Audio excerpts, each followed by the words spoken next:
रमज़ान का महीना, ज़रा सोचिए, सुबह सादिक से पहले का वो वक्त जब सहरी के लिए उठते हैं, एक बहुत ही ख़ास, एक बहुत ही जाना पहचाना माहौल होता है ना। और इसी वक्त एक दुआ पढ़ी जाती है जो शायद हम सब ने बचपन से सुनी भी है और पढ़ी भी है। यही वो शब्द है ना। हम में से ज्यादातर लोगों के लिए ये अल्फाज रमज़ान की सुबह का एक अटूट हिस्सा बन चुके हैं। ये हमारी बचपन की यादों में और हमारी रोज़ की इबादतों में बहुत गहराई से बसे हुए हैं। पर यहाँ एक बहुत बड़ा सवाल उठता है, क्या रोज़े की नीयत के लिए इन अल्फाज को ज़ुबान से बोलना, क्या ये वाकई ज़रूरी है? क्या इसके बिना हमारा रोज़ा नहीं होगा? तो चलिए आज इसी बात की तह तक चलते हैं। तो सवाल ये है कि ये जो इतनी मशहूर दुआ है, इसकी असलियत क्या है? ये आई कहाँ से? इसकी बुनियाद क्या है? चलिए इस्लामी तालीमात के जो असल सोर्सेज हैं उनमें ज़रा झांक कर देखते हैं कि हमें क्या पता चलता है। देखिए, जब हम इसकी तहकीक करते हैं तो एक थोड़ी चौंकाने वाली बात सामने आती है। रोज़े की नीयत के लिए बोले जाने वाले ये ख़ास शब्द न तो कुरान में मिलते हैं और न ही नबी सल्लल्लाहु अलैहि वसल्लम की किसी सही हदीस में। और बात सिर्फ यहीं ख़त्म नहीं होती। सहाबा, ताबईन, यहाँ तक कि हमारे जो चारों बड़े इमाम हैं उनमें से किसी से भी ये तरीका साबित नहीं है। तो भाई इसका मतलब क्या हुआ? इसका मतलब सीधा सा है कि ये दुआ जितनी मशहूर है उतनी ही आप कह सकते हैं बाद की ईजाद है। ये बाद में बनाई गई है। इसकी जड़ें दीन के शुरुआती दौर में नहीं मिलती। ये बात एकदम साफ है। रोज़ा रखने के लिए इन खास जुमलों को पढ़ने की तालीम अल्लाह के रसूल सल्लल्लाहु अलैहि वसल्लम ने कभी नहीं दी थी।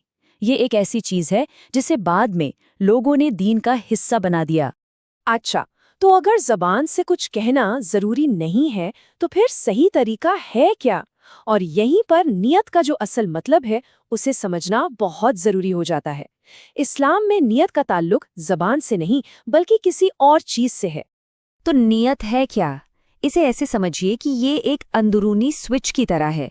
ये कोई मंत्र नहीं है जिसे बोलना है, बल्कि ये हमारे दिल का एक पक्का फैसला है। वो इरादा जो आपके दिल में उठता है कि मैं ये रोज़ा अल्लाह के लिए रख रहा हूँ, बस वही असल नियत है। तो अब देखिए, यहाँ दो रास्ते बिल्कुल अलग नजर आ रहे हैं। एक रास्ता है ज़बान का, जिसमें कुछ खास शब्द बोलने पर जोर दिया जा रहा है, और दूसरा रास्ता है दिल का, जो कहता है कि बस एक सच्चा और पक्का इरादा ही काफ़ी है। एक ज़ाहिरी रस्म है तो दूसरी अंदरूनी हकीकत। ज़रा सोचिए, आपका सहरी के लिए उठना, आपका खाना पीना, ये काम तो खुद ही आपकी नियत का ऐलान कर रहे हैं। आपके दिल की वो खामोश आवाज़ कि मैं आज अल्लाह के लिए रोज़ा रखूंगा, वही तो असल नियत है। और यकीन मानिए वो पूरी तरह से काफ़ी है। और ये सारी बात हमें एक बहुत ही खूबसूरत और बुनियादी उसूल की तरफ ले जाती है। वो उसूल ये है कि हमारा दीन, हमारा मजहब आसान बनाया गया है। ये एक बहुत ही ज़बरदस्त उसूल है। दीन आसान है, इसे मुश्किल ना बनाओ।